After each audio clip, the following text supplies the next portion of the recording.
Dit gaan goed met die mens wat omsien na die swakke. Die Here sal hom red op die dag van nood. Die Here sal hom beskerm en in die lewe hou. Die hele land sal praat oor hoe goed dit met hom gaan. U sal hom nie uitlewer aan die wraaksig van sy vyande nie. Die Here sal hom bystaan in sy siekte. As hy siek is, sal u hom genees.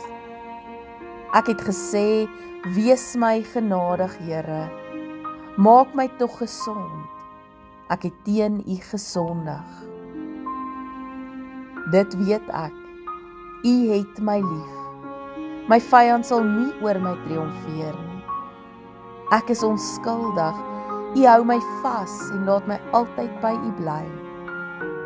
Aan die Here, die God van Israel, kom die lof toe tot in die allerverste toekoms. Amen. Ja, amen.